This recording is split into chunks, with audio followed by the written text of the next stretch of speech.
Una vez analizados los convertidores de continua a continua, como hemos visto ahora, convertidores de continua a continua con carga tanto resistiva como inductiva, lo que vamos a analizar con un poco más de detalle son los convertidores en función del valor de la tensión que yo tengo a la salida, en función de que la tensión de salida sea mayor o menor que la de entrada, dando ello lugar a los dos tipos de convertidores: los reductores, en los que la tensión de salida es inferior a la tensión de entrada, y los elevadores, en los que la tensión de salida es superior a la tensión de entrada. Esto, que es un poco complicado de obtener para tensiones continuas, vamos a ver cómo se puede llegar a obtener. Bueno, los reductores, tal y como hemos visto antes, sin ningún tipo de problema, básicamente los reales están basados en hacer un convertidor reductor basado o utilizando bobinas y aprovechando la fuerza contraelectromotriz o el almacenamiento de energía que se produce en una bobina. Antes hemos visto que el circuito elemental era este, es decir, una carga en la cual era inductiva. Bueno, pues nosotros lo que vamos a hacer ahora es, en lugar de colocar una carga que sea inductiva, lo que vamos a hacer es utilizar una bobina que me utilice y controlar además el valor de esta inductancia, que lo que me haga es, con lo cual podamos controlar la corriente, la energía que almacena. El circuito es similar al que hemos visto antes. Antes hemos visto que estaba compuesto por dos interruptores, un S1 que lo que hacía era cerrar y de esta manera obteníamos o que la tensión de entrada me entregase una energía al circuito, y después lo que hacíamos era abrir el S1 y cerrar el S2, con lo cual antes habíamos colocado un diodo volante y ahora aquí lo seguimos teniendo, que lo que hacíamos es aprovechar que la energía almacenada en la inductancia, cuando S1 estaba abierto, esa energía se entregaba o se cerraba a través del diodo, y lo que me hacía era entregar en la tensión de carga. Para lo cual, y como podemos ver aquí, pues bueno, pues el circuito es exactamente el mismo que hemos visto antes. Mientras el interruptor S1 está cerrado, se establece una corriente por la carga, es decir, por este circuito que tenemos aquí, con lo cual se establece una corriente que circula y que va aumentando por esa carga o por este circuito. Mientras que cuando el interruptor está abierto, con lo que nos encontramos es con que tenemos cerrado este otro interruptor que tenemos aquí, es decir, este diodo, y lo que hace es, en este caso, esta bobina y además también este condensador, es decir, reforzamos el efecto de almacenamiento de energía también con un condensador. Lo que hacemos es coger y que tanto este condensador como esta bobina me entreguen la energía a la tensión de carga, es decir, durante el tiempo que el interruptor S1 está cerrado, yo cojo energía de la carga, de la fuente de alimentación, perdón, y cuando el interruptor está abierto, lo que hago es aprovechar la energía almacenada tanto en la bobina como en el condensador para que sea entregada la carga, es decir, se produce una descarga.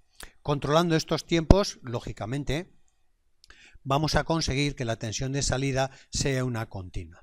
Volvemos siempre a tener en cuenta que lo que estamos buscando no es obtener una tensión de salida continua más baja, que ya lo teníamos con las fuentes de alimentación lineales, sino obtener unos rendimientos de potencia mucho más altos que en el caso de las fuentes de alimentación lineales. El funcionamiento, pues como hemos comentado antes, aquí lo que hacemos es aquí falta, por decir de alguna manera, falta este interruptor cerrado, el S1 que decíamos antes. Mientras el interruptor cerrado, mientras S1 está cerrado, circula una corriente por aquí. Es decir, circula una corriente, como hemos dicho antes, una corriente, cuando este interruptor está cerrado, circula una corriente por este circuito, con lo cual circula una corriente por la carga, por este condensador que se va cargando con polaridad positiva-negativa y por esta bobina que se va cargando con polaridad positiva-negativa.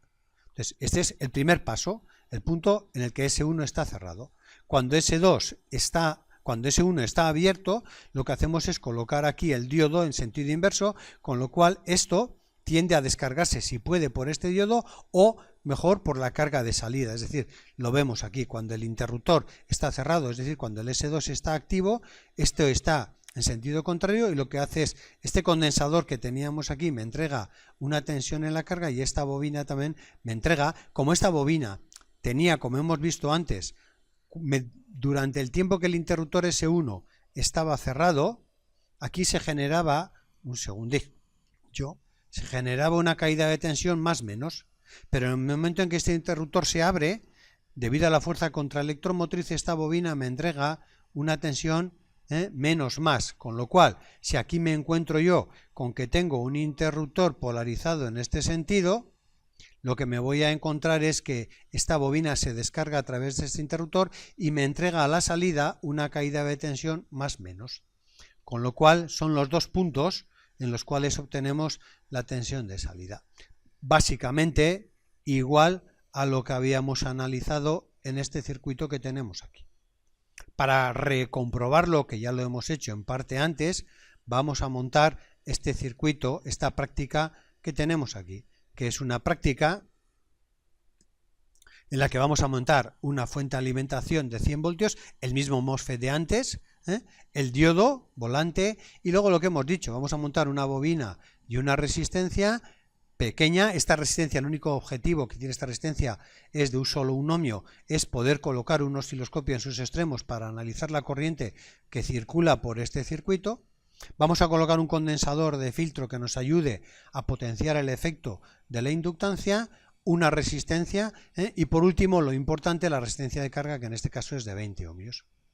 Vamos a montar exactamente lo mismo que antes el circuito, con un generador en el cual vamos a ir variando, como tenemos aquí, vamos a variar el ciclo de trabajo del 25, 50 y 75%, y vamos a comprobar los valores, lo mismo que hemos visto antes, de las formas de onda de corriente, las potencias, los rendimientos, etcétera, etcétera, etcétera.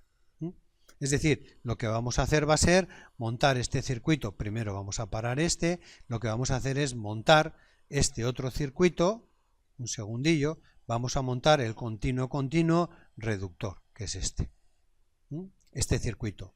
Con lo cual, pues bueno, pues vemos aquí, ahora mismo le tengo puesto a un 75%, lo mismo que hemos dicho antes, vamos a colocar unos pulsos de entrada de 100 voltios, colocando una amplitud de 50 y un offset de 50, para que empiece desde cero, y sin más le damos marcha, paramos, analizamos las formas de onda, si le damos a reverse vamos a ver en blanco, y tenemos aquí pues los 4 canales, en verde, en azul, en rojo.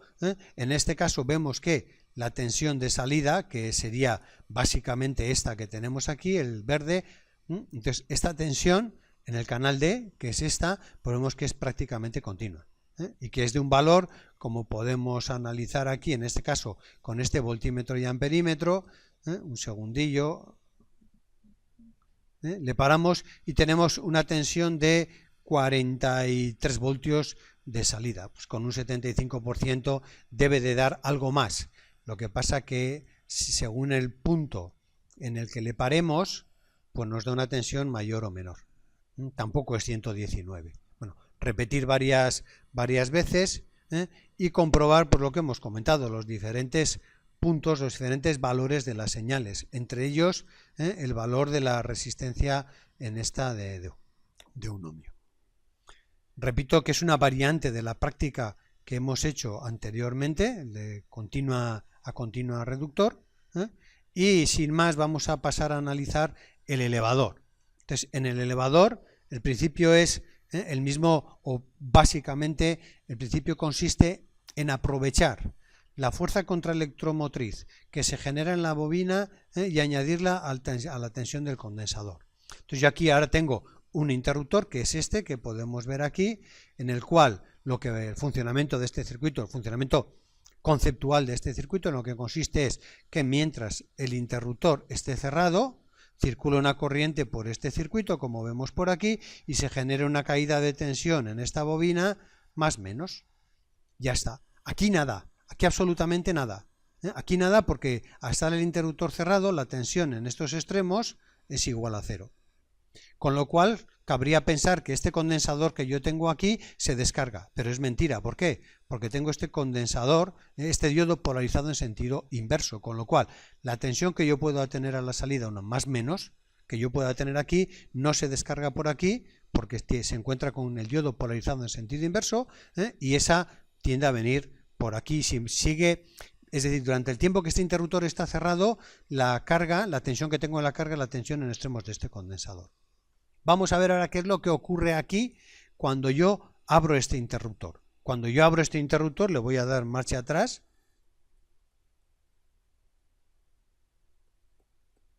Teniendo en cuenta, lo vamos a volver a poner, que esta bobina había quedado cargada con polaridad más menos.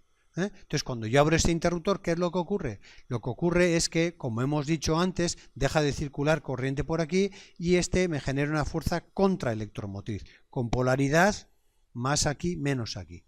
Con lo cual, si yo analizo la tensión entre este punto y este, me encuentro que la tensión entre estos dos puntos va a ser la tensión en la bobina más menos, más la tensión en la batería de entrada, la fuente de alimentación de entrada, es decir, una tensión más menos, es decir, una tensión que va a ser a VL más tensión de entrada, con lo cual esta tensión va a ser superior a la tensión de entrada de la fuente de alimentación. Como además me encuentro que este diodo está polarizado en sentido directo, esta tensión es la que me aparece en extremos de este condensador, con lo cual esta tensión va a ser superior a la tensión de entrada. Entonces, toda esta tensión, la debida a la contraelectromotriz de la bobina, más la tensión en extremos de la fuente de alimentación, es la que me aparece en extremos del condensador. Cuando yo vuelvo a cerrar este interruptor, ¿qué es lo que ocurre? Que polarizo en sentido inverso a este diodo y toda la tensión que tengo en extremos del condensador me aparece en la carga. Es así como consigo el efecto de aumentar la tensión de salida, como podemos ver aquí en estas formas de onda, y bueno, y las intensidades por los diferentes elementos, intensidad por la bobina, mientras el interruptor está cerrado. Cuando el interruptor está abierta, la bobina me entrega esta intensidad, que es la que viene a parar al condensador. Ese es el circuito. Sin más, lo que vamos a hacer va a ser montar esta, vamos a montar esta práctica, que es igual que la anterior, exactamente igual, o bueno, parecida, con una fuente de alimentación de 50 voltios, una bobina de 100 miliamperes y una resistencia de un ohmio en serie para poder ver la tensión en sus extremos y poder analizar la corriente que circula por ella, el interruptor que hemos visto que tenía que estar básicamente en paralelo con la carga, aquí lo hemos sustituido como lo venimos haciendo habitualmente con un MOSFET, el diodo y el condensador.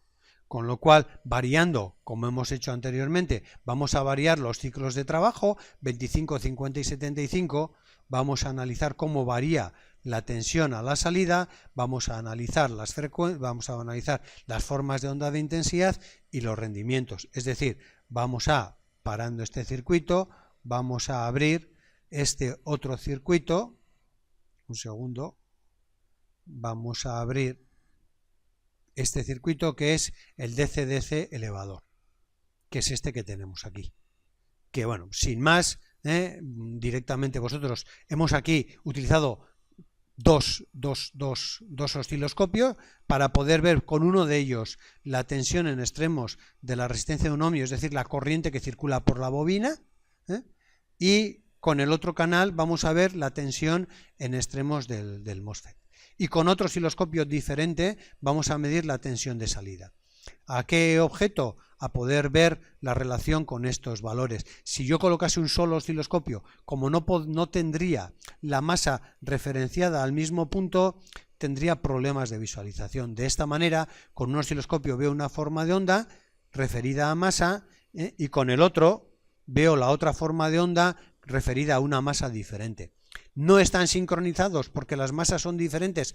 Efectivamente, no están sincronizados. Pero ¿qué es lo que ocurre? Si yo cojo el buffer y pongo en el punto cero el buffer de los dos, no están sincronizados, pero sí puedo ver cómo desde el instante cero empiezan en el mismo sitio, cómo se van correspondiendo. Incluso en este caso, si yo varío, un segundillo que aquí me he equivocado, si yo varío la base de tiempos, tanto en uno, colocando la misma base de tiempos a los dos,